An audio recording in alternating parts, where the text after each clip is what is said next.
And I just also thought to tell you this, of course, this all list of the many numbers, one after another, this. But it's just, of course, we're starting now.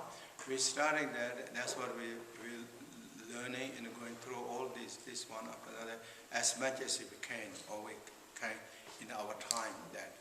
But otherwise, most of us is lay practitioners, upasakas, lay practitioners.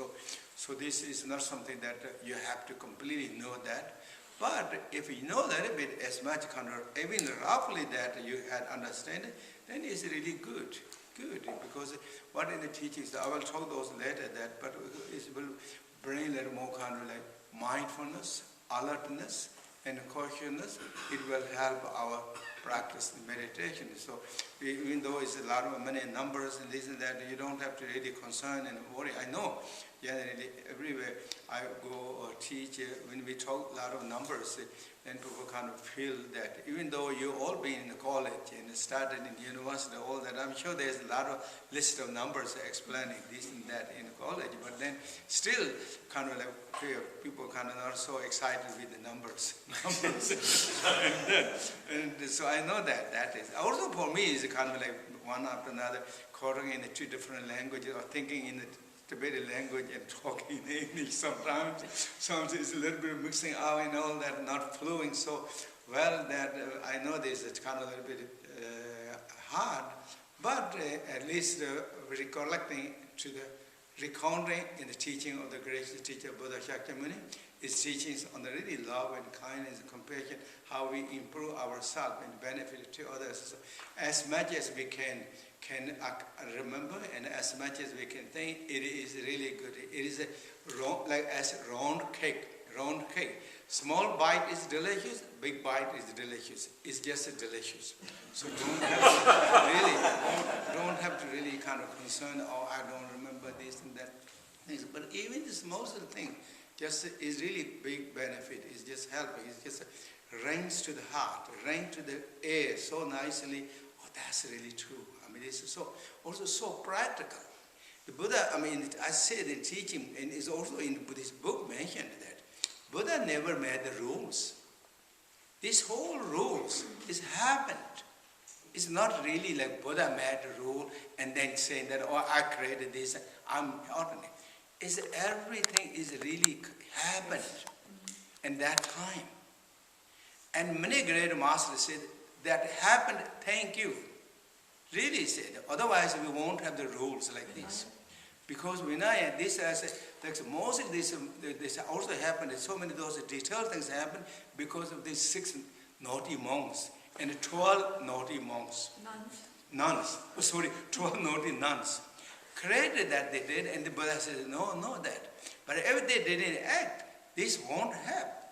And then we can make all these mistakes. Our morality, our conduct will become not so pure, so refined. Even this clearly mentioned, we won't able to keep all these things.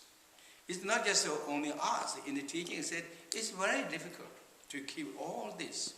What the great master Raga Aksi said, great master, he is one of the great masters in the Tibetan Buddhist history, really very famous.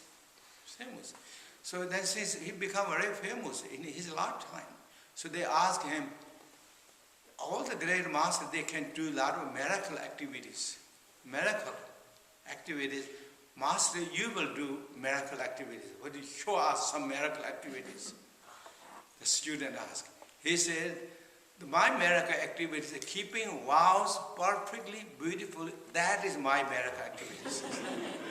That's what he said. He said, the old man able to maintain the perfect vows of the Vinaya, and that is my miracle. And later on, all the great masters take that quotations. It's true. True. He kept so perfectly beautifully according to them. And similarly, this Ngari Panchen, the one who wrote this root text, is renowned. He kept so perfectly and beautiful vows. To keeping detailed vows and all that is difficult. Particularly Vajrayana teaching is more difficult in the teaching set. What the great master Atiya said when he came to Tibet. He told he may able to keep the perfectly Vinaya rules. Perfect. But when he came to the bodhisattvayanas, he become kind of a little bit sloppy. When he come to this Vajrayana vow, then very sloppy. He told this great master. So it's very, many times people think, oh, Vajrayana vow is so easy, or so you can do this. That is very mistakes. Really mistakes. This all included, these vows, what we're talking here, included Vajrayana. All that.